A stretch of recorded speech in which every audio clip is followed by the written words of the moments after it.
On va donc remettre cette réunion au Seigneur une fois de plus aujourd'hui parce que nous, on ne peut pas avoir une réunion sans notre guide, le Saint-Esprit.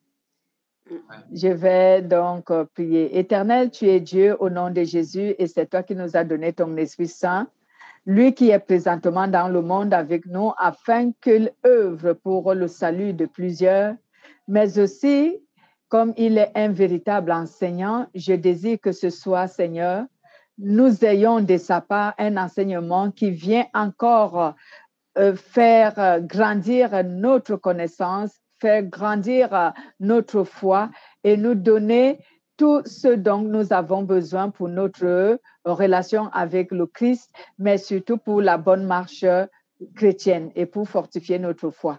Merci pour la parole, merci pour le Saint-Esprit, au nom de Jésus. Amen. Amen. Amen. Ce soir, nous allons parler du thème qui est intitulé « L'amitié pour le monde ». L'amitié pour le monde, nous avons tiré ce thème du livre de Jacques, chapitre 4, versets 1 à 10. Du livre de Jacques, versets 4, 1 à 10. L'amitié pour le monde. Faites-nous la lecture, frère.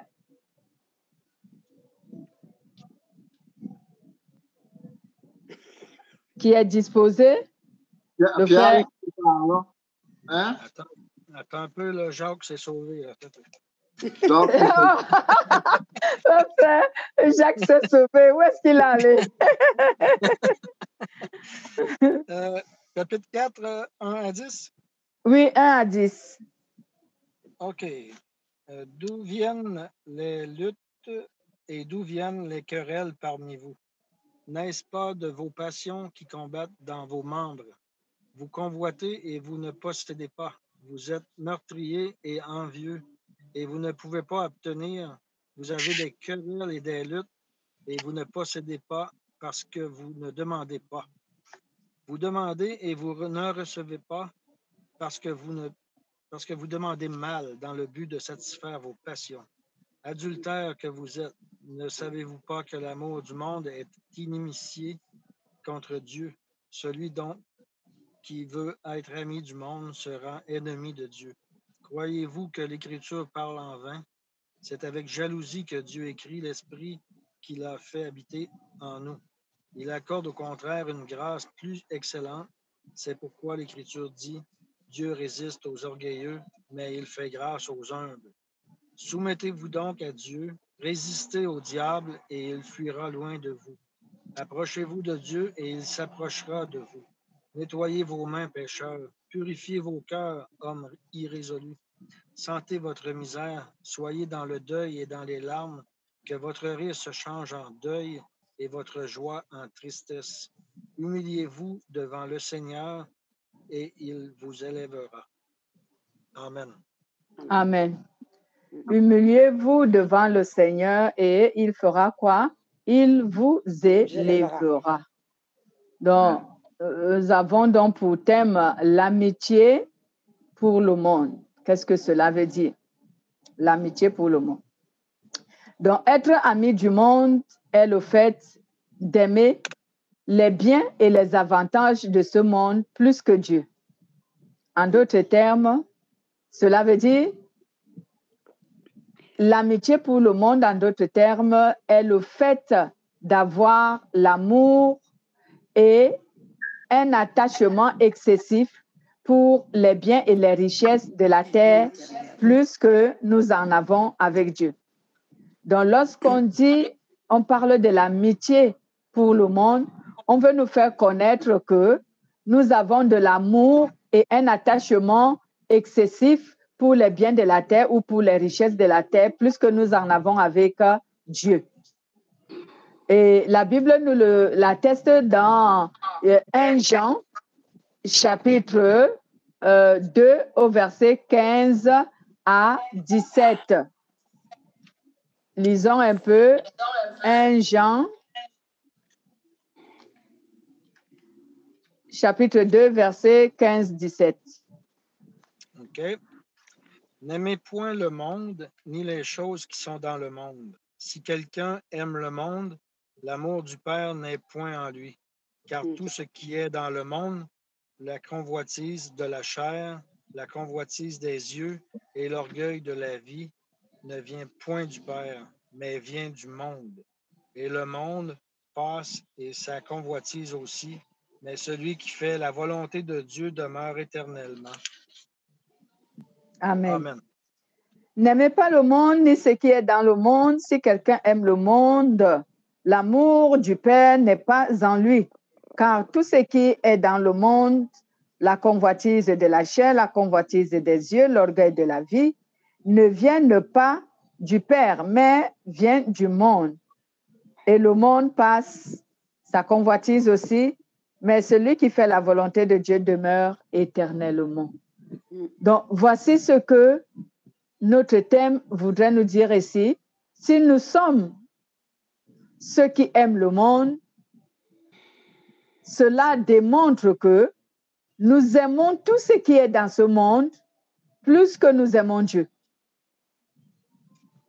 Nous avons un attachement profond et excessif sur tout ce qui est dans ce monde plus que nous l'avons avec Dieu. Qu'est-ce que cela veut dire avoir un attachement profond pour les choses du monde ou aimer le monde plus que Dieu? Lorsque un être humain a plus confiance, parce que quand on veut dire que tu as un attachement profond ou excessif sur quelque chose ou sur quelqu'un, c'est que tu te confies à cela. Donc, ce dont tu as de l'attachement est pour toi comme si c'était un Dieu. Comment est-ce que j'expliquerais cela de manière plus facile? C'est que tu comptes beaucoup sur cette personne ou sur cette chose ou sur cette richesse. Il y a par exemple, je prendrai un exemple, il y a des gens qui sont riches et qui pensent que parce qu'ils sont riches, la richesse les sauve de tout. Donc, ils font confiance à leur richesse. Ils s'appuient sur leur richesse. Donc, leur richesse est leur force. Leur richesse est leur puissance. Donc, lorsque un bien du monde est pour toi une force, ou alors lorsque tu espères que cela est pour toi une force, c'est que toi, tu as l'amour pour le monde parce que tu penses que ta richesse peut te sauver. Tu penses que ce sur quoi tu comptes et que tu as beaucoup plus confiance va te sauver. Je prendrai un exemple un peu terre à terre. Nous voyons souvent les petits-enfants, non? Les gamins. Par exemple, un enfant de 1 an, un enfant de 2 ans, jusqu'à 5 ans. Ces enfants-là comptent beaucoup sur leurs parents. Quand tu fais à un tel enfant du mal, le premier réflexe qu'il a, c'est d'aller appeler son père ou sa mère au secours. Parce qu'ils comptent sur eux. Ils se disent que leurs parents sont les plus forts. Ils peuvent leur sauver de toute situation compliquée et difficile. Donc, c'est pareil. Lorsque tu aimes le monde, tu t'attaches à ce que tu aimes. Si c'est ton argent, tu t'attaches à ton argent. Tu te dis que ton argent peut te sauver de tout. Tu te dis que ton argent peut te libérer de tout. Tu te dis, et quand tu as un tel amour, un tel attachement pour un objet dans le monde ou pour une personne dans le monde, il devient ton Dieu. Et puisqu'il est ton Dieu, il devient donc, tu manifestes donc ici l'amitié pour le monde. Donc, tu es attaché au monde. Et donc, comme dit Jacques, tu es ennemi de Dieu. L'amitié pour le monde est synonyme de l'idolâtrie devant Dieu. Avec, quand tu aimes le monde plus que Dieu, tu es idolâtre. Parce que selon la parole de Dieu, celui sur qui nous devons compter, celui sur qui nous devons garder de l'espoir sur lui, celui qui doit être notre force, ça doit être Dieu. Et non un objet ou une personne ou un bien de la terre ou une richesse de ce monde. C'est sur Dieu que nous devons nous appuyer. C'est sur Dieu que nous devons compter. C'est Dieu qui doit être notre espoir, notre espérance. C'est lui qui doit être notre sauveur et non notre argent ou nos parents ou notre richesse. C'est Dieu qui doit être notre sauveur et il l'est parce que c'est lui seul qui est monté sur la croix pour nous. Est-ce que notre argent est monté sur la croix pour nous? Est-ce que nos richesses ont intervenu pour nous sauver? Non. Tout ce que nous avons sur la terre a un objectif bien défini. Chaque chose que nous pouvons avoir sur la terre, que ce soit un bien, une richesse, un parent, ils ont un objectif bien défini dans nos vies. Donc, ils ne peuvent pas nous combler de tout. Mais par contre, Dieu peut nous combler de tout.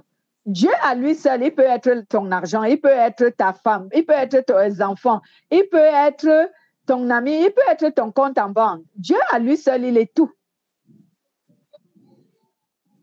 Donc, puisqu'il est tout, on doit compter que sur Dieu. On doit s'appuyer que sur Dieu.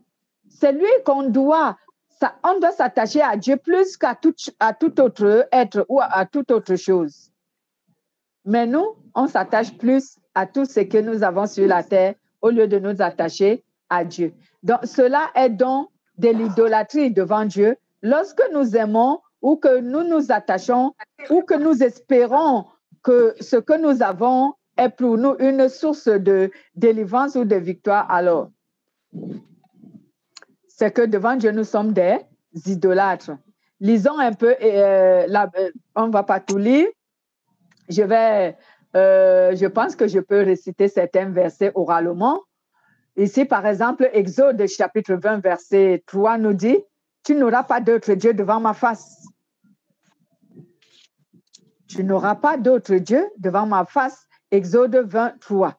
La Bible veut nous dire ici, à travers ce verset, que Dieu est jaloux. Dieu ne voudrait pas que celui qui appartient à Dieu puisse compter sur son argent ou sur ses parents ou sur ses richesses ou sur quoi que ce soit sur la terre.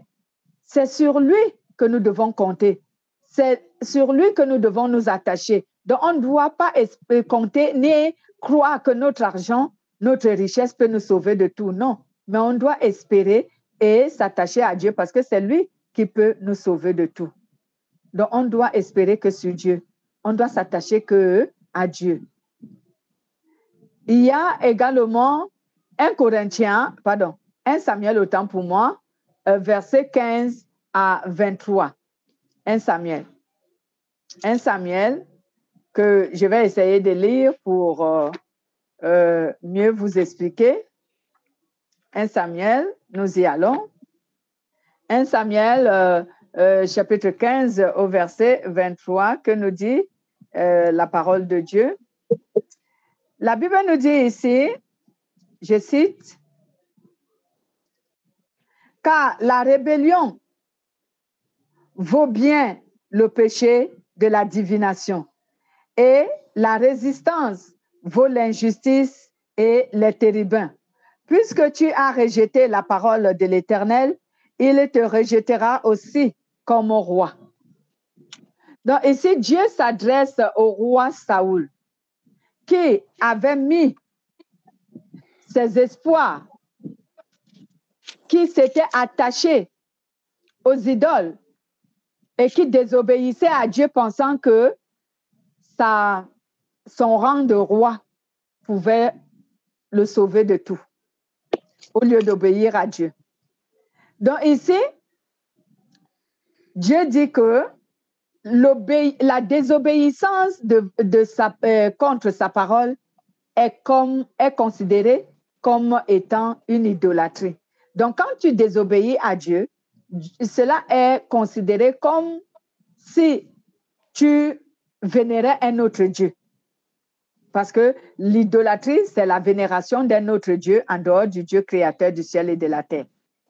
Donc, quand tu es idolâtre, c'est que toi, tu vénères un autre Dieu. Et compter sur un autre Dieu ou compter sur les choses matérielles ou les richesses de ce monde, c'est une idolâtrie. Parce que c'est une manière de les vénérer Tu tiens tellement à cela. Tu es tellement attaché à cela que tu penses que cela te sauve la vie. Donc, c'est une vénération. Même si tu ne te tiens pas devant ton argent pour chanter les louanges à ton argent, mais rien que parce que tu y es attaché, tu es un idolâtre. Et c'est une vénération lorsqu'on désobéit à Dieu et qu'on préfère s'attacher à ce qui est dans ce monde. Ce à quoi on est attaché devient une vénération que nous faisons, ou encore cela devient de l'idolâtrie, excusez-moi, cela devient l'idolâtrie que nous pratiquons. Donc, cela devient pour toi une idole. Nous voyons par exemple les gens aujourd'hui, ils ont ce qu'on appelle les fans. Et il y tient, il s'attache. La personne pour qui tu deviens fan, il devient pour toi une idole. Et à partir de là, tu es en train de le vénérer sans même t'en rendre compte. Parce que un attachement à un bien ou à quelque chose dans le monde devient plutôt de l'idolâtrie.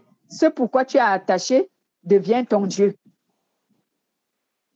C'est pour cela que Dieu nous a dit dans les livres, par exemple, de Luc, chapitre 14, au verset 26, Dieu nous dit ici, si quelqu'un aime son père, sa mère, ses soeurs, sa femme, ses terres, plus que lui, il n'est pas digne d'être son disciple. Cela veut dire que si tu aimes les choses de ce monde plus que Dieu, c'est que ces choses-là sont devenues pour toi un Dieu.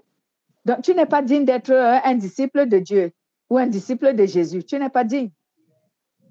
Parce que celui pour qui nous devons avoir de l'attachement, c'est à Dieu que nous devons nous attacher. C'est à lui que nous devons faire confiance, attacher, garder notre espérance sur lui, notre espoir sur lui, parce que c'est lui qui peut tout. Donc, si nous sommes amis du monde, nous sommes donc des idolâtres aux yeux de Dieu.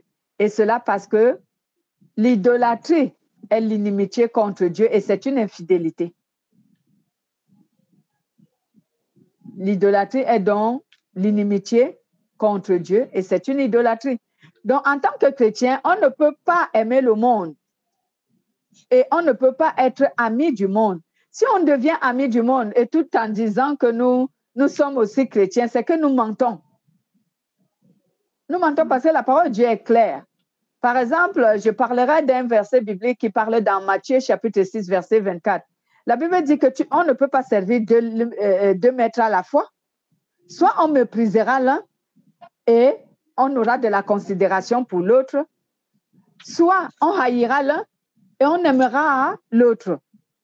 Mais un être humain qui est vraiment sincère ne peut pas dire qu'il aime deux personnes de la même manière. Non, il y a toujours une différence. Il y a celui qu'on préfère plus que l'autre. Toujours. Donc, nul ne peut mentir que moi j'aime Dieu, mais néanmoins, j'apprécie le monde. Non. Soit tu détestes le monde et tu aimes Dieu, et même c'est la vérité. Si tu es un enfant de Dieu, tu vas forcément haïr le monde et aimer Dieu. Mais si tu es un citoyen du monde, tu vas détester Dieu et aimer le monde. Ça, c'est logique. Certaines personnes me diront peut-être, oh non, c'est possible qu'on puisse être ceux du monde et aimer Dieu. Moi, je ne trouve pas que c'est possible. Ce n'est pas possible.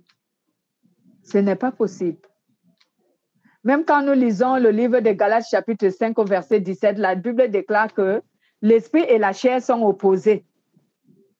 Ils luttent tout le temps pour que nous ne puissions pas faire ce que nous voulons. Donc, l'esprit et la chair luttent. Donc, l'on ne peut pas dire qu'il aime le monde et en même temps, il aime Dieu. Non, c'est qu'il ment.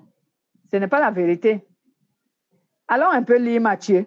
Matthieu 6, verset 24. J'ai tout à l'heure donné la référence de ce verset. J'ai donné des paroles. Mais pour vous attester ce que je dis, allons lire Matthieu 6 au verset 24. Vous êtes à la page? Oui. 24. Lisez. Nul ne peut servir deux maîtres, car ou il haïra l'un et aimera l'autre, ou il s'attachera à l'un et aimera l'autre. Vous ne pouvez servir Dieu et Mammon. Amen. Nul ne peut servir deux maîtres. Tu ne peux pas aimer deux personnes de la même manière, non. Tu vas préférer l'un et l'autre n'aura pas peut-être de considération. Tu n'auras pas de considération pour lui ou tu ne l'aimeras pas de la même manière que l'autre. Donc, on doit cesser de nous mentir. Nous sommes des chrétiens, mais nous aimons le monde. Et on se dit qu'on est enfant de Dieu, on est chrétien. Non, c'est faux. C'est faux. Ce n'est pas la vérité, bien-aimés. Arrêtons de nous séduire. Quand tu es un enfant de Dieu, je vous assure la vérité que tu auras de la haine pour le monde. Parce que tout ce qui est dans le monde contredit la volonté de Dieu. Tout ce qui est dans le monde s'oppose à la volonté de Dieu. Vous allez peut-être me demander que vous veniez de dire tout à l'heure que lorsqu'on aime le monde, un verset qui disait si quelqu'un aime son père, sa mère, son argent, machin, il n'est pas digne de Dieu. Mais est-ce que si j'aime mon père et ma mère, c'est que je ne suis pas chrétien? Non, ce n'est pas ce que je veux dire. Mais si j'aimerais dire ici, si tu es attaché à ta mère, plus que tu es attaché à Dieu, alors tu n'aimes pas Dieu. C'est ta mère que tu aimes plus que Dieu. Pareil pour ceux qui sont mariés. Si tu aimes ta femme ou ton mari, plus que tu aimes Dieu, bien aimé, c'est ta femme ou c'est ton mari qui est ton Dieu. Ce n'est plus le Dieu créateur. Comment faire la part des choses? Oui, allez-y. Je comprends, mais c'est pas le même amour aussi. Oui, voilà ce que Dieu dit. C'est ce que je voulais dire. Comment faire la part des choses? Est-ce que Dieu nous dit de détester tout ce qui est dans le monde par amour pour lui? Non, c'est pas ce qu'il veut dire. Ce qu'il veut dire, non, c'est pas ça. Mais comment faire la part des choses? C'est que ton amour pour Dieu doit être plus grand que ton amour pour toute chose sur la terre. Est-ce que j'aimerais dire que l'on puisse détester son père ou sa mère? Non. Est-ce que j'aimerais dire que l'on ne puisse pas avoir de la considération pour un bien matériel qu'il a chez lui ou sa voiture ou sa maison? Non, ce n'est pas ce que je veux dire. Mais cela veut dire que ces choses-là ne doivent pas occuper la première place dans ton cœur. Quand on dit que tu aimes quelque chose plus que Dieu, c'est que cela est ton premier amour. Cela occupe plus de place dans ton cœur que Dieu. Et si cela occupe plus de place dans ton cœur que Dieu, alors toi, tu n'aimes pas Dieu. Tu aimes ce qui occupe ton cœur plus que Dieu. Et c'est ce qui devient l'idole, ton idole et ton Dieu. Et c'est une vénération. Et c'est pour cela que nous sommes donc idolâtres lorsque nous aimons le monde. C'est pour cela que Jacques nous a fait savoir que être amis pour le monde fait de nous les ennemis de Dieu. Donc, si tu aimes le monde, si les choses de ce monde ont plus de place dans ton cœur que Dieu, si cela occupe la première place dans ton cœur plus que Dieu, alors bien-aimé, toi, tu es un ennemi de Dieu. Souvent, lorsqu'on parle de l'amour de Dieu, certaines personnes peuvent se dire, mais comment est-ce que Dieu aimant tout le monde, comment est-ce que l'être humain peut devenir ennemi de Dieu? Si tu es ennemi de Dieu, cela se manifeste de quelle manière? Lorsque tu as un autre Dieu dans ta vie, de toute façon, tu es l'ennemi de Dieu, même de manière inconsciente. Tu es l'ennemi de Dieu. Parce que en étant ami du monde, comme je disais tantôt, tu vénères ce que tu aimes plus que Dieu. Et ce que tu vénères plus que Dieu devient ton Dieu. Donc, conclusion, tu es ennemi de Dieu. tu es ennemi de Dieu. Tu me diras, mais je n'œuvre pas contre Dieu.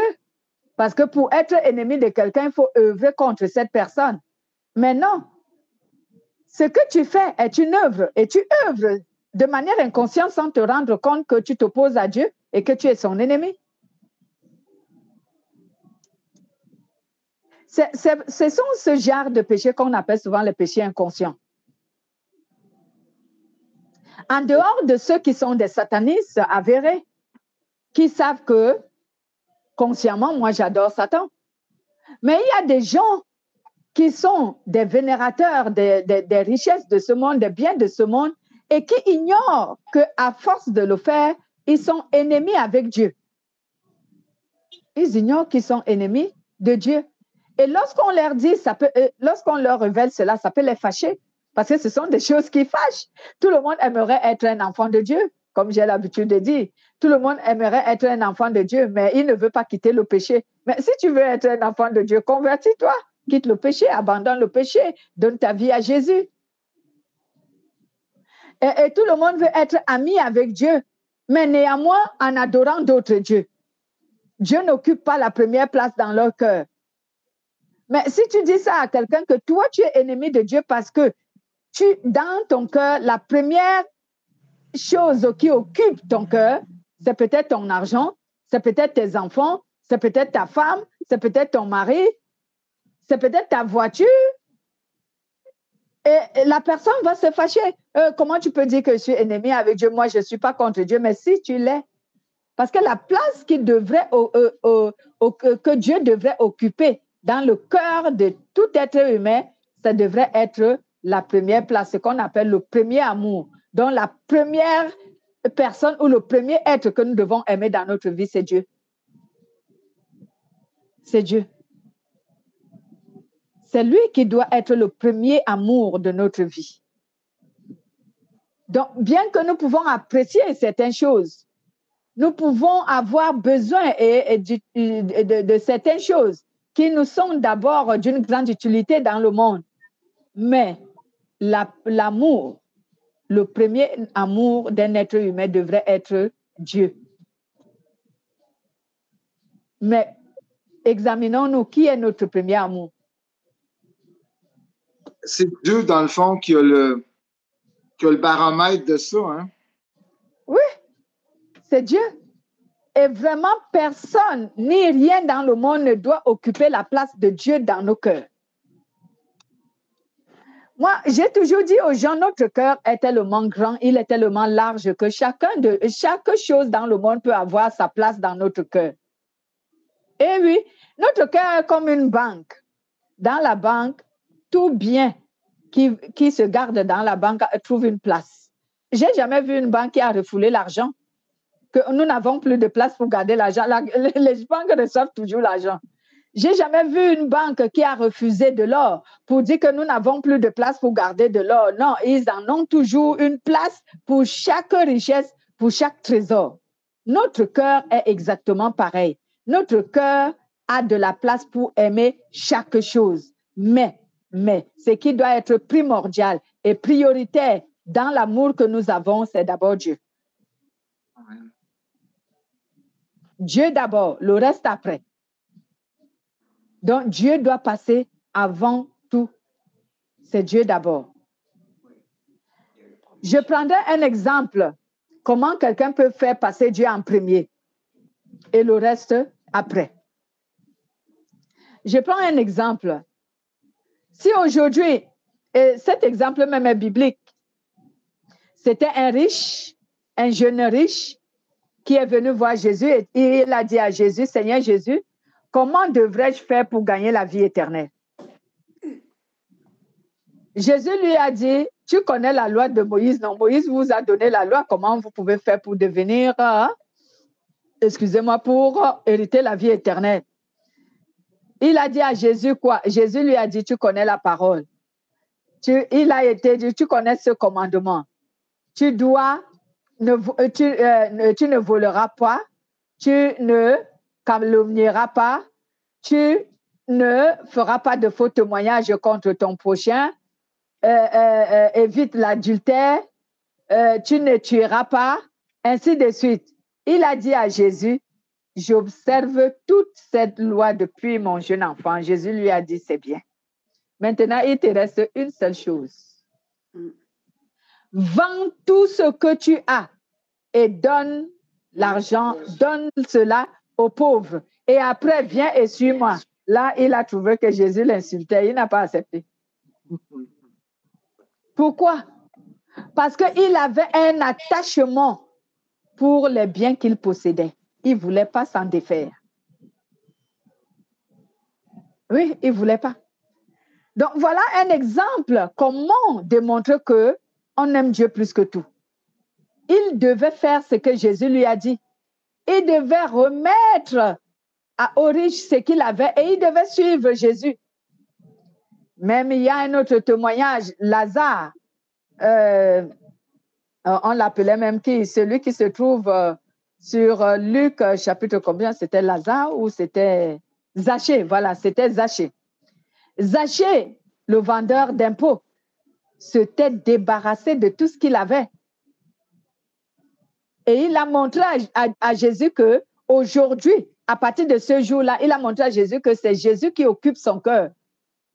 C'est Jésus qui a la première place. Il a dit, Seigneur, il a d'abord invité Jésus, en fait, non, c'est qu'il est monté sur un sycomore parce qu'il voulait rencontrer Jésus. Voilà. Et en montant sur un sycomore, c'était une manière de chercher à rencontrer Jésus. C'est qu'il cherchait que Jésus fasse partie de sa vie. Et lorsque Jésus l'a vu, Jésus lui a dit, Zachée, descends de ton sycomore. Allons chez toi parce qu'aujourd'hui, je vais séjourner chez toi. Et quand Zachée a écouté ça, il était heureux, il était content. Jésus ne lui a pas dit comment le jeune riche que vend tout ce que tu avais. Zachée lui-même s'est porté garant. C'est lui-même qui s'est prononcé. Il a dit à Jésus, je sais que j'ai fait du mal, mais je vais réparer mon mal. Je vais donner toutes mes richesses aux gens et je vais rembourser tout ce dont j'ai volé. Si j'ai volé à quelqu'un quelque chose, je vais lui rembourser au centuple. Zachée a distribué tous ses biens, il a remboursé aux gens, il a payé tout ce dont il avait volé, il les a remboursés au centuple, ce qu'il les avait volés. Et Jésus a dit, aujourd'hui donc, le salut est entré dans la maison de cet homme. Lui aussi est un fils d'Abraham que je suis venu sauver. Donc, Zachée a montré que Jésus avait la première place dans son cœur. Il s'est débarrassé de tout ce qu'il avait comme bien pour suivre Jésus. Nous, aujourd'hui, le monde, on est attaché, on ne veut pas abandonner. Jésus, on s'accroche, on ne veut pas abandonner. Mais franchement, comment tu vas marcher? Tu es départagé, tu es à gauche, tu es à droite. Comment tu vas fonctionner? Regardons même d'abord le geste, bien-aimé. Si tu étends ta main à gauche et quelqu'un te saisit cette main de la gauche, tu étends ta main à droite, quelqu'un te saisit de cette main de la droite, dis-moi comment tu vas avancer. Tu ne peux pas, parce que tu n'as pas de direction. Tu es départagé et c'est comme cela la vie des chrétiens aujourd'hui. C'est pourquoi ils ne veulent pas qu'on leur parle du péché. C'est pourquoi quand on parle du péché, ils se fâchent. Parce qu'ils sont départagés. Ils ne veulent pas faire un choix de suivre uniquement Jésus.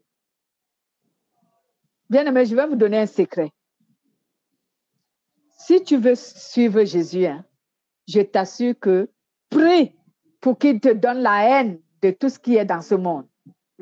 Quand je dis la haine de tout ce qui est dans ce monde, pour qu'il fasse en sorte que tu te désintéresses de tout ce qui est dans le monde. Si tu ne pries pas Dieu pour qu'il change ton cœur, pour que tu te désintéresses de tout ce qui est dans le monde, pour que tout ce qui est dans le monde n'ait pas d'importance à tes yeux, alors tu ne vas jamais pouvoir obéir à Dieu. Tu ne pourras pas. Parce que quand on s'accroche à l'amour du monde, on aime le bien du monde, il est difficile d'être agréable à Dieu. Très difficile d'être agréable à Dieu. C'est pour cela que la Bible nous dit ici, l'amour du monde est inimitié avec Dieu. Lisons Romains. Romains chapitre 8, versets 5 à 8. Romains 8, 5 à 8. Oui. OK. Romains chapitre 8, versets 5 à 8. Ceux, en effet, qui vivent selon la chair s'affectionnent aux choses de la chair, tandis que ceux qui vivent selon l'esprit s'affectionnent aux choses de l'esprit. Et l'affection de la chair, c'est la mort, tandis que l'affection de l'esprit, c'est la vie et la paix. Car l'affection de la chair est l'inimitié contre Dieu, parce qu'elle ne se soumet pas à la loi de Dieu et qu'elle ne le peut même pas. Or, ceux qui vivent selon la chair ne sauraient plaire à Dieu. Amen. Or, ceux qui vivent selon la chair ne sauraient plaire à Dieu. Et si tu aimes le monde, tu es celui qui vit selon la chair, tu ne pourras pas plaire à Dieu. Tu ne pourras pas. C'est le secret, c'est le mécanisme que le Seigneur m'a donné et j'ai prié. Et jusqu'à aujourd'hui, bien aimé, je vous assure que je continue à prier pour que Dieu me donne un désintéressement à tout ce qui est dans le monde. Est-ce que avoir le désintéressement de ce qui est dans le monde, cela voudrait dire que est-ce que je n'en aurais pas besoin? Si, j'aurais besoin des choses qui sont dans le monde. Puisque je vis dans le monde, je dois m'en servir. Mais je les veux comme une nécessité et non comme une importance capitale de ma vie. Je les veux comme juste une nécessité. J'en ai besoin pour m'en servir et non que je les cherche pour autre chose. Non. Non. Si j'ai une maison, je me contente de ma maison. Je n'ai pas besoin de me multiplier pour être riche. Je veux juste un survie. Toi, ça tête, c'est tout. Oui, un survie. Si vous lisez le livre de 1 Timothée au chapitre 6, comment Dieu a parlé aux riches de ce monde. 1 Timothée, chapitre 6, comment la richesse de ce monde séduit les gens bien-aimés.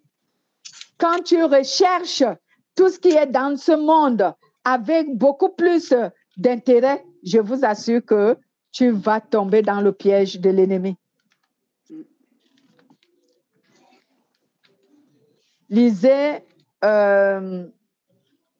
chapitre 2, chapitre 6, lisez à partir du verset 9 jusqu'au verset 10. Mais ceux qui veulent excusez-moi, commencez au verset 7. Excusez-moi, commencez au verset 7. Car nous n'avons rien apporté dans le monde et il est évident que nous n'en pouvons rien emporter. Si donc nous avons la nourriture et le vêtement, cela nous suffira. Mais ceux qui veulent s'enrichir tombent dans la tentation, dans le piège et dans beaucoup de désirs insensés et pernicieux qui plongent les hommes dans la ruine et la perdition.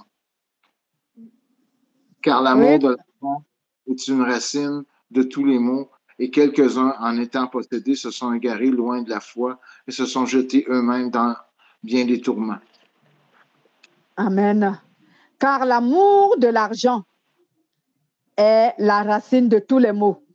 Et quelques-uns, pour s'y être attachés, se sont égarés loin de la foi et se sont infligés à eux-mêmes bien de tourments. Pourquoi aujourd'hui les gens souffrent?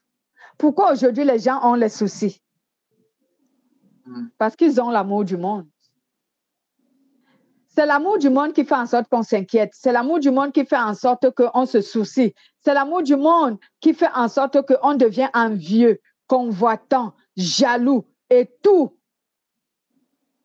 La haine, le meurtre sont produits à cause de l'intérêt pour le monde. Si tu as de l'intérêt pour le monde, je t'assure que tu ne seras jamais agréable à Dieu. Jamais. Donc, quand on aime le monde suscite en nous tout ceci. Parce que tu cherches, comme Jacques a dit, tu veux obtenir et tu n'arrives pas à obtenir, alors tu deviens envieux, tu deviens soucieux, tu deviens inquiet, tu deviens haineux, tu commences à haïr des gens, tu commences à envier les autres, tu commences à jalouser les autres, ainsi de suite. tu demandes, tu ne possèdes pas, alors tu mets à mort. Tu es prêt à tuer pour obtenir. Ouais. Ben, c'est ce qui se passe actuellement partout. C'est ça qui se passe. Les guerres, tout ce que tu veux. C'est ça. Tout le mal qui se vit aujourd'hui dans le monde, c'est cette histoire, l'amour du monde. C'est ça, la possession. Qui aurait le plus? Ouais. C'est pourquoi Dieu, en tant que chrétien, Dieu veut que nous ayons juste le nécessaire. Parce que lui-même, il dit dans le livre de Pierre, nous sommes voyageurs et pèlerins sur la terre.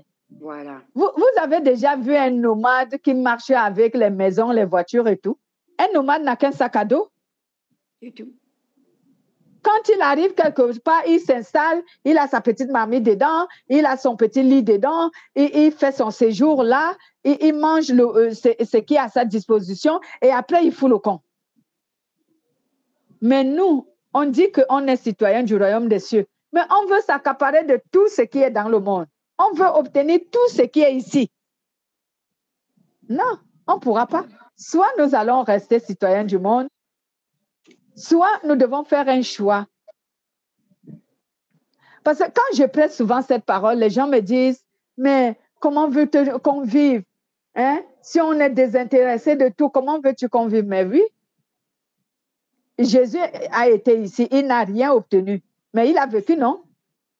Il a vécu 33 ans et 6 mois. Jésus n'avait pas de maison, il n'avait pas de femme, il n'avait pas d'enfant, il n'avait rien, il n'avait même pas un cheval. À leur époque, c'est les chevaux qui étaient comme une voiture de déplacement. Il n'avait rien. Mais moi, j'ai toujours dit que essayons un peu d'imiter notre Seigneur. Jésus n'avait rien. Pourquoi? Est-ce qu'on s'est déjà demandé pourquoi Jésus n'avait rien? Lui qui avait la possibilité de tout avoir. Figurez-vous, Jésus avait la possibilité de tout avoir parce qu'il était Dieu. Il déclare et la chose s'accomplit, n'est-ce pas? Il avait la possibilité de tout avoir, mais pourquoi il n'a pas cherché à tout avoir? Parce qu'il savait qu'il est voyageur et pèlerin. Il est un passager sur la terre. Il ne va pas rester ici. Il va partir. Il le savait. Il y a même les chrétiens aujourd'hui qui ne se préparent pas à ce que je peux mourir demain. Ils ne se préparent pas. Bien-aimé, je t'invite à te préparer. Toi qui écoutes ce message, tu vas écouter ce message. Certainement que tu le vides ou que tu ne l'évites pas, Dieu va t'amener à l'écouter. Prépare-toi pour retourner. Tu n'es pas un citoyen du monde pour rester ici, sauf si tu voudras aller en enfer. Prépare-toi. Et tu vas me poser la question, mais comment est-ce que je dois me préparer pour rentrer? Déjà, il faut que tu commences à te désintéresser de ce monde. Désintéresse-toi. C'est que détache-toi de ce monde. Tu es attaché au monde. Tu aimes le monde. Commence à te détacher du monde. Commence à te désintéresser de tout ce qui est dans le monde. Demande à Dieu de te donner le nécessaire pour ta survie. Si tu as une maison, contente-toi de cette maison. Voilà. Si tu as un boulot, contente-toi de ce boulot. Si tu as une femme, garde bien ta femme et si tu as un mari, garde ton mari. Si tu as des enfants, élève-les selon le Seigneur, garde-les, reste tranquille, ne cherche pas plus que ce que tu as. Même dans le livre d'Hébreux, la Bible nous dit, contentez-vous de ce que vous avez. Je vais vous chercher ce verset, bien-aimé. Contentez-vous de ce que vous avez. Ne cherchez pas plus que ce que vous avez.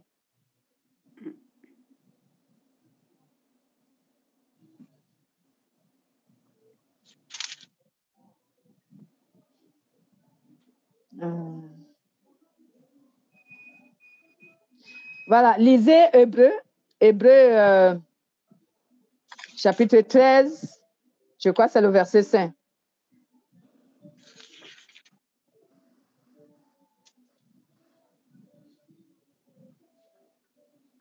Oui. Oui, Hébreux chapitre 13 au verset 5. Oui.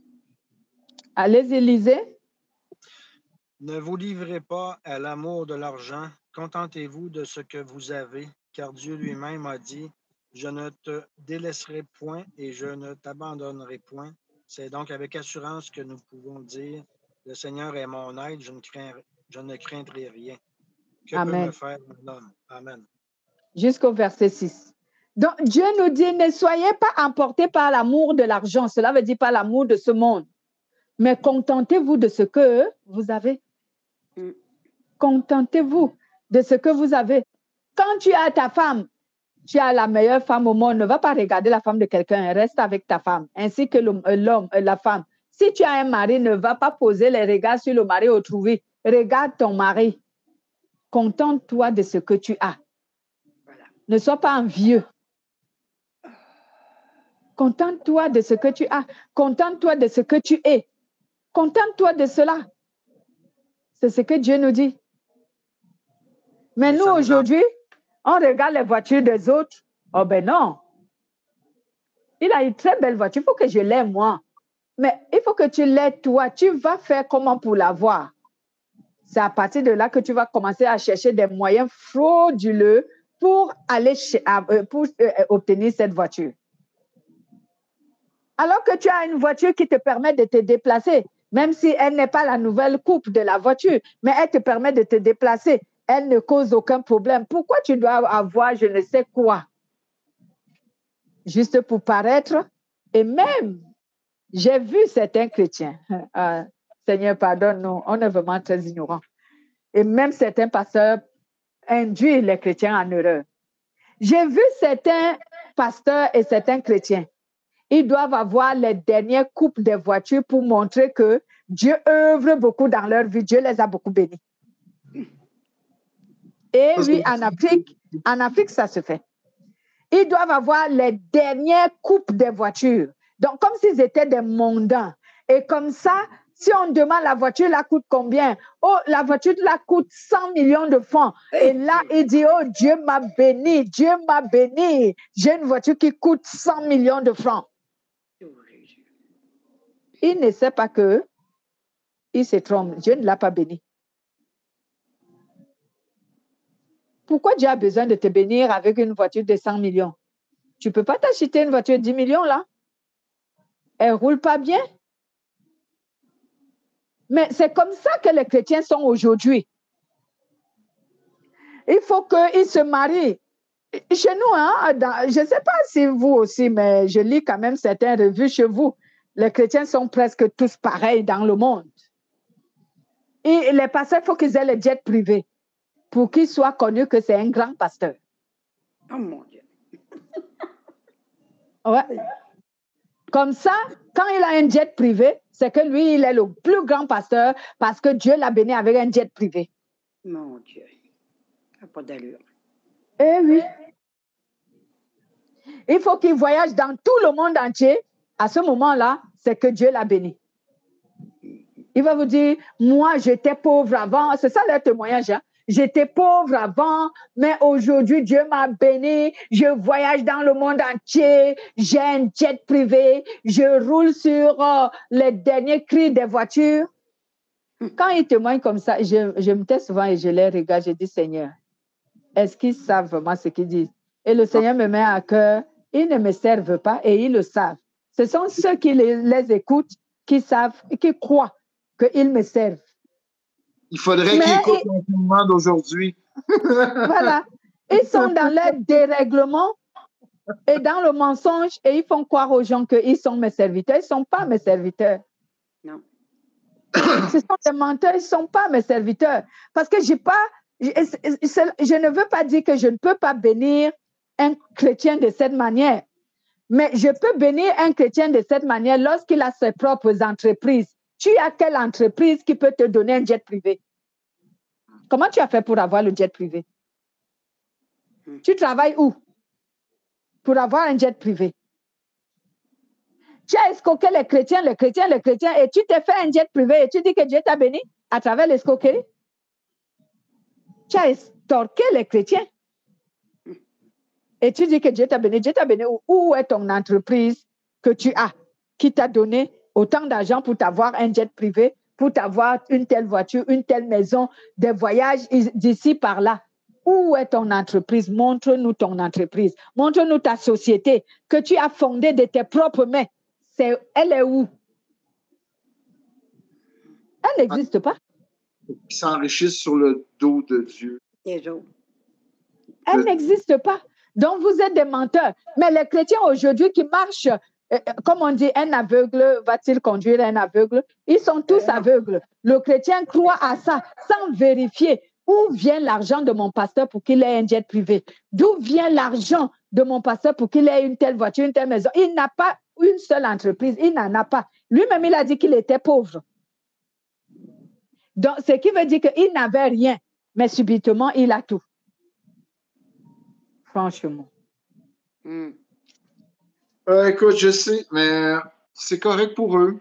Mais nous, l'amour Pierre, du il monde. veut parler. Ouais, je m'essaye, mais on dirait que je ne fit pas dans le décor. On dirait que mes mains se perdent. Faudrait que je mettrais un fond blanc. OK. personne dans ce temps-là.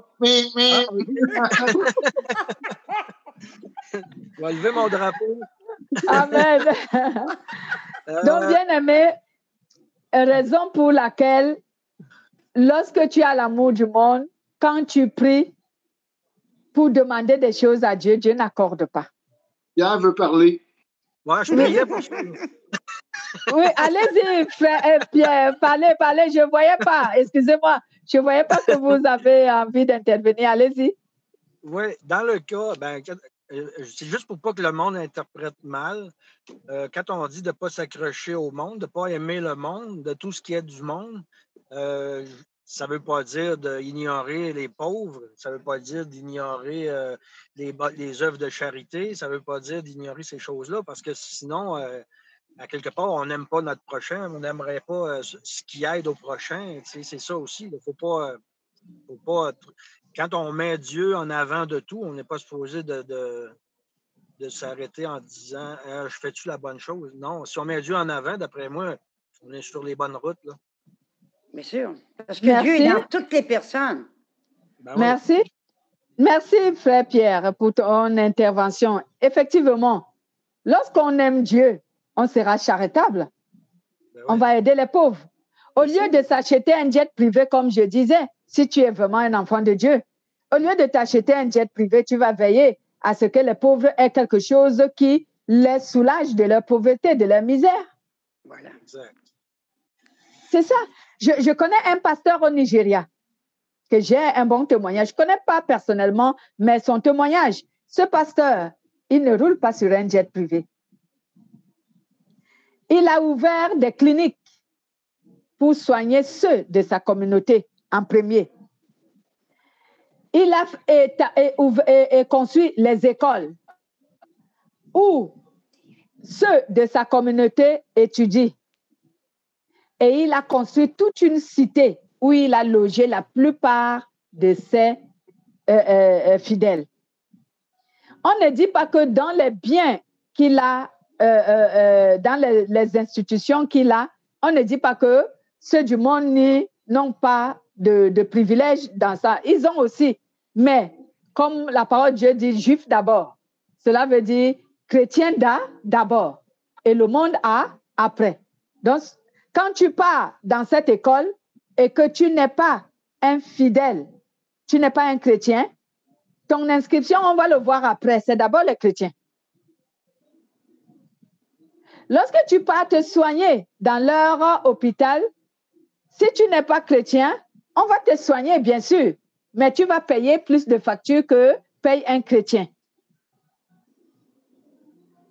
Voilà quelqu'un qui aime Dieu et qui met sa structure pour ceux du monde. Normalement, si vraiment Dieu était un humain, excusez-moi, moi j'allais lui suggérer que, Seigneur, avant qu'un être humain devienne ton serviteur, il faut d'abord qu'il ait son propre argent. Vérifie d'abord son compte en banque s'il a l'argent. Si les pauvres ne le prennent pas. Pourquoi? Parce que le pauvre, il va d'abord chercher à s'enrichir. Et c'est ma proposition, ça peut énerver les gens, mais c'est ce que je ferais si j'étais à la place de Dieu. Ouais, tu ne me sers pas si tu n'as pas encore ton propre argent. Comme ça, tu n'auras pas à escroquer les chrétiens ou à voler les âmes faibles.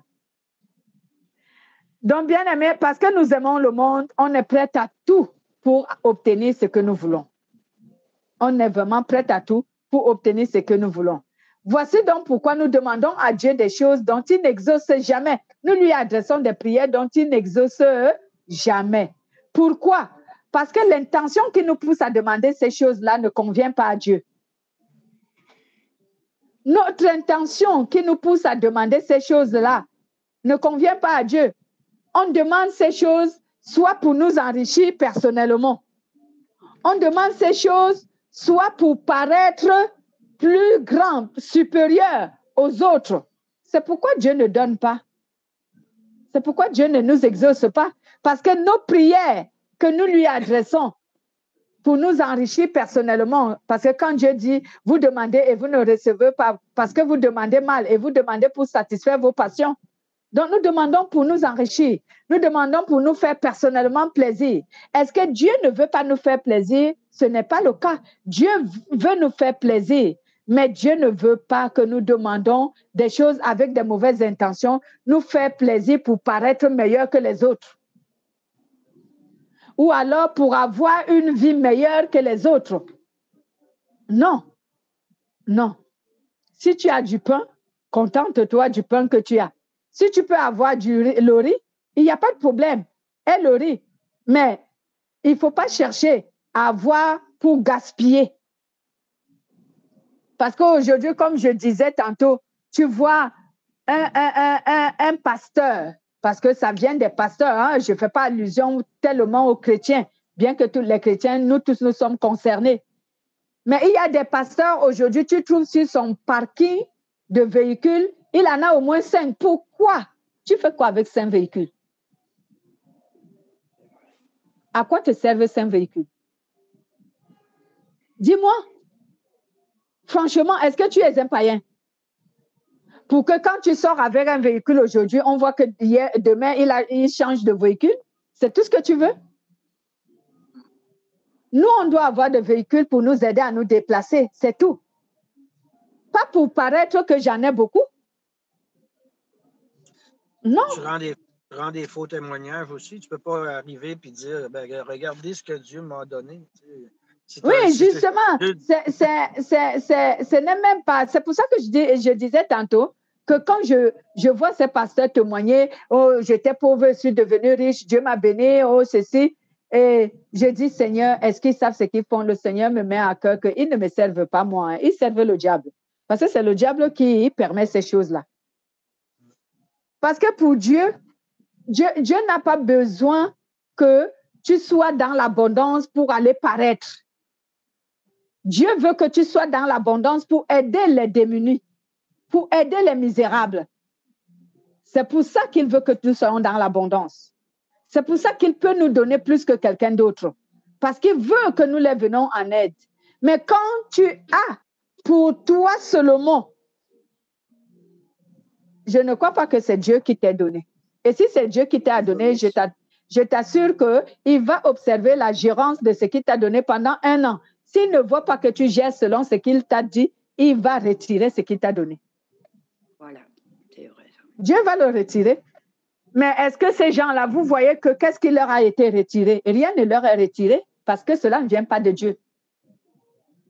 Cela ne vient pas de Dieu. Quand tu sers Dieu et que Dieu t'a donné de l'abondance et que dans cette abondance que Dieu t'a donnée, quelqu'un d'autre n'en profite pas, il n'y a que toi, individuellement, Dieu va te retirer ce qu'il t'a donné. Il va te le retirer. Mais regardez-les. Qu'est-ce qu'il leur a retiré? Ils ont toujours les mêmes privilèges. Ils ont toujours les mêmes biens, les mêmes richesses. Et même, ils évoluent toujours dans ces richesses. À cause de quoi? Parce que ce n'est pas Dieu. Ce n'est pas Dieu qui leur a donné cela. Voici l'une des raisons pour lesquelles, lorsque tu aimes le monde, bien-aimé, ce n'est pas Dieu qui va te bénir. Hein? Moi, je vous dis la vérité. Quand tu aimes le monde, tu es un chrétien. Si tu es béni, vérifie bien comment tu as fait pour avoir cette bénédiction. Ce n'est pas Dieu qui te l'a donné. C'est pas Dieu. C'est un être maléfique qui t'a donné cette bénédiction.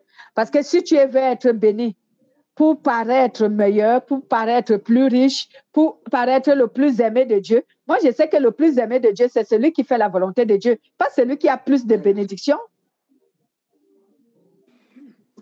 Ce n'est pas le cas. Les personnes les plus humbles. Amen. Mais ils sont parmi nous quand même. Ils sont parmi nous Oh, quand ben, même. ils sont nombreux, sont nombreux et ils sont dissimulés parmi les enfants de Dieu. Il faut avoir le discernement pour les connaître. Il faut avoir vraiment un discernement pour les connaître. Donc, Dieu résiste à tout chrétien qui a l'amour du monde. Quand tu pries, il ne répond pas, même s'il t'entend. C'est pourquoi Jacques dit ici que Dieu résiste aux orgueilleux et il accorde sa grâce aux humbles. Donc, quand tu es quelqu'un qui a l'amour pour le monde, quand tu pries, Dieu te résiste. Parce qu'il sait pourquoi tu demandes. Il ne va pas t'accepter. Il ne va pas te donner ce que tu veux. Il ne va pas te donner. Il va te résister.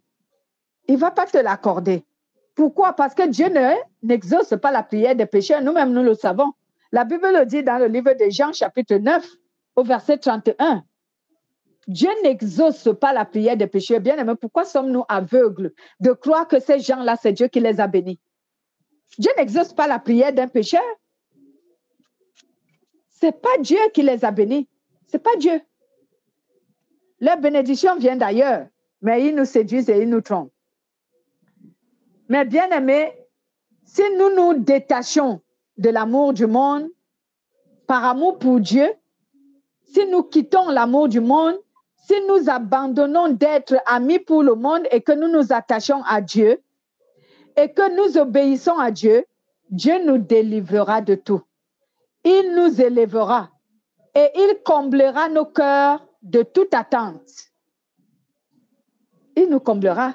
C'est pourquoi il nous dit ici, soumettez-vous donc à Dieu, résistez au diable et il s'éloignera de vous. Approchez-vous de Dieu et il s'approchera de vous. Purifiez vos mains pécheurs et nettoyez vos cœurs, âmes départagées, âmes partagées. Il dit, reconnaissez votre misère. Donc, repentez-vous. Reconnaissez votre misère. Menez deuil, pleurez.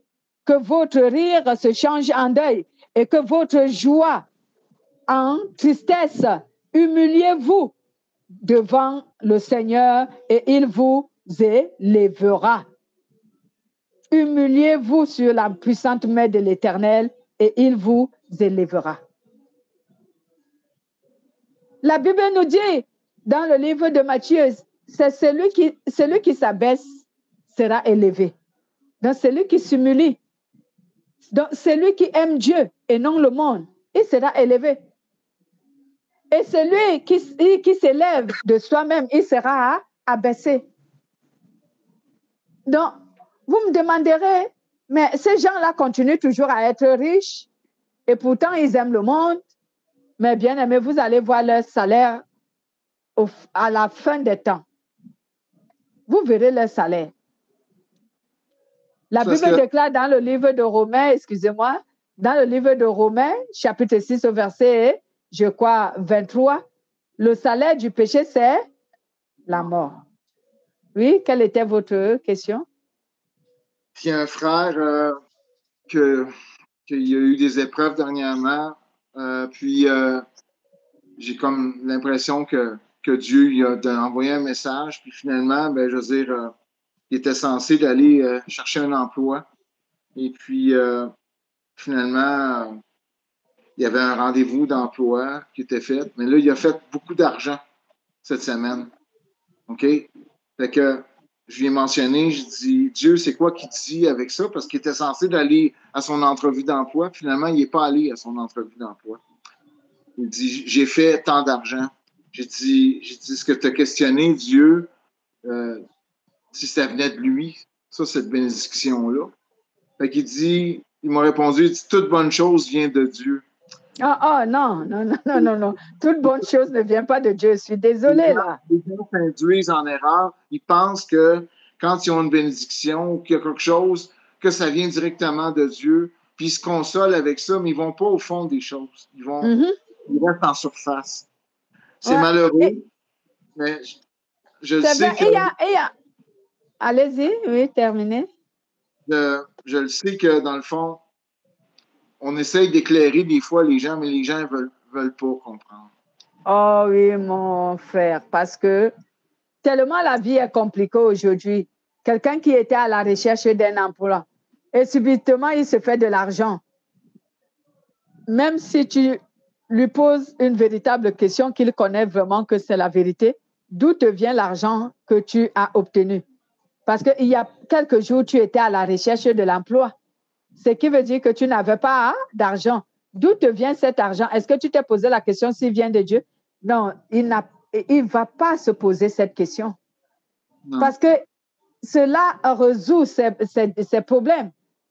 Donc, il ne va pas se poser cette question. Mais un véritable enfant de Dieu a même peur des entrées d'argent qui ne viennent pas de Dieu.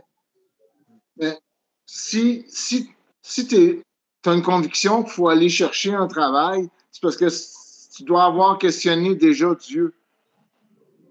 Tu devrais déjà avoir pris une entente que Dieu, dans le fond, c'est sa volonté, donc tu fais sa volonté, donc tu vas à ton entretien d'emploi, parce que c'est Dieu que tu as prié pour ça, puis tu l'as questionné. Mais si ça vient comme ça, puis tu changes, c'est un peu comme quand ça dit, quand tu es dans les vagues, puis chaque vague, tu balottes d'un côté ou dans l'autre, tu ne sais pas où tu t'en vas, ben, je veux dire que tu es perdu. Tu es perdu. Vous savez, moi, dans ma marche en Christ, dans ma progression avec le Seigneur, j'ai fait des prières vraiment qui sortaient de l'ordinaire, ou quelquefois, quand quelqu'un m'entendait, me disait, mais comment tu peux faire une telle prière? On sait que c'est Dieu qui bénit les gens. Je leur ai dit que non. Le diable aussi nous piège et nous bénit souvent. Parce que j'ai fait des prières où je me repentais, je disais, Seigneur, il arrive que, en tant qu'être humain, de manière inconsciente ou alors par manque de sagesse, je peux obtenir une bénédiction qui ne vient pas de toi.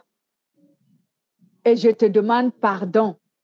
Aide-moi à m'examiner et à découvrir qu'est-ce que j'ai fait pour obtenir cette bénédiction. Parce que c'est ce que nous faisons pour obtenir une bénédiction qui détermine d'où elle vient. Vient-elle de Satan ou vient-elle de Dieu? Imagine-toi que tu viens, par exemple, dites-moi, tu viens, par exemple, tu as besoin d'aide et tu viens me voir. Tu me dis, Sœur Madeleine, excuse-moi, j'ai un problème. Là où tu me vois, je n'ai vraiment pas mangé depuis le matin. En fait, tu es en train de mentir. C'est juste parce que tu veux que je te donne l'argent. C'est un exemple que je vous donne. Et quelqu'un te dira que c'est Dieu qui m'a béni alors que ce n'est pas Dieu. Écoutez très bien. Il y a des nuances que nous devons essayer de comprendre dans la parole de Dieu. Donc, tu viens, tu me dis, Sœur Madeleine, là où tu me vois, je n'ai pas mangé depuis le matin, j'ai vraiment faim. Peut-être que moi, je tourne dans mon frigo ou dans mon congélateur pour te donner de quoi manger. Tu me dis non, en fait, parce que ce n'est pas la vérité et ce n'est pas la nourriture que tu as besoin. Mais tu t'es servi de ça pour me mentir. Et moi, je tournais sur mon congélateur, je veux te donner à manger. Tu me dis non, si tu me donnes l'argent, ça me rangerait. Ne me donne pas la nourriture, je n'en ai peu. Je peux faire l'argent. Et je prends l'argent, je te donne. Dites-moi, l'argent que je t'ai donné, est-ce que c'est Dieu qui t'a béni? Comment tu as fait pour l'obtenir? Tu m'as menti. Même si je te l'ai donné que je suis un enfant de Dieu, ce n'est pas Dieu qui t'a béni. Tu as menti pour l'obtenir. Mais donc, ce n'est pas Dieu. C'est ta ruse qui t'a béni. Et si la ruse t'a béni, c'est le diable qui t'a béni. Même si moi, je suis un enfant de Dieu et que c'est moi qui te l'ai donné. Si tu m'aurais dit la vérité, peut-être que je ne t'aurais pas donné l'argent. Peut-être que je t'aurais demandé pourquoi veux-tu l'argent. Je vais prendre un témoignage. J'avais un garçon qui priait dans notre église quand on venait d'arriver dans le quartier. Alors, cet enfant, on avait l'habitude de l'aider, mais c'est un enfant qui ne voulait pas travailler. Donc, Un beau jour, sa mère lui donne l'argent pour qu'il aille payer la facture d'électricité. Alors lui, il est allé jouer aux jeux au hasard. Et il est venu me voir. Quand il a tout mis l'argent dans ces jeux au hasard, il n'avait plus d'argent. Il est venu me voir et il m'a dit, pasteur, j'ai des problèmes. Est-ce que tu peux m'aider là avec un peu de sous? J'ai besoin de 10 000 francs et tout. Mais j'ai entendu mon cœur qui me dit, ne donne pas à ce garçon-là l'argent. Il n'a pas besoin d'argent. Ce dont il a besoin, c'est quelque chose qui n'est pas correct. Bon, je lui ai dit, je n'ai pas l'argent à te donner. Et il est parti. Mais un jour, il m'a confessé la vérité après une prédication dans l'église. Après la prédication dans l'église, il est venu me voir et me dit, pasteur, ce que tu as prêché aujourd'hui m'a beaucoup touché. Parce que il fut une fois, je suis venue te voir et gloire soit rendue à Dieu que tu ne m'avais pas donné l'argent. En fait, je n'avais pas besoin d'argent pour ce que je t'avais dit, mais j'avais besoin d'argent pour payer l'électricité, la facture d'électricité de ma mère. En fait, ma mère m'avait donné l'argent pour aller payer une facture d'électricité, mais moi, je suis allée jouer au jeu au hasard et j'ai perdu l'argent de ma mère. Donc, quand je viens te demander l'argent, c'était pour rembourser. Vous voyez? Si je l'aurais donné l'argent, est-ce que c'est Dieu qui l'aurait béni? Ce n'est pas Dieu, parce qu'il aurait menti. Donc aujourd'hui, quand Dieu nous bénit, vérifions. En fait, quand on a une bénédiction, regarde qu'est-ce que tu as fait pour avoir cette bénédiction. C'est ce qui va t'attester si c'est la bénédiction de Dieu ou elle est la bénédiction du diable. Voilà toute la vérité. On va s'arrêter là pour aujourd'hui. Quelqu'un a-t-il encore une intervention? C'est assez clair. Amen. Bon, remerciez donc le Seigneur pour nos frères. Priez. Dites merci au Seigneur. Aujourd'hui, sur la parole dans Jacques, Seigneur Dieu, pour l'amitié avec le monde. Je te prie, Seigneur, que tous les gens qui vont pouvoir écouter cet enseignement-là, qui retirent des choses, puis que, je veux dire, qui se posent des sérieuses questions, ou leur fond de leur cœur, s'ils sont vraiment avec toi, mon Dieu. Je te demande, Seigneur, de donner le discernement aux gens, puis je veux dire, de vraiment de choisir de faire route avec toi, Seigneur, parce qu'avec toi, on ne perd jamais. Je prie dans le nom de Jésus. Amen. Amen. Soyez bénis et bonne soirée à tout le monde. Que le Seigneur veille sur vous, qu'il vous remplisse encore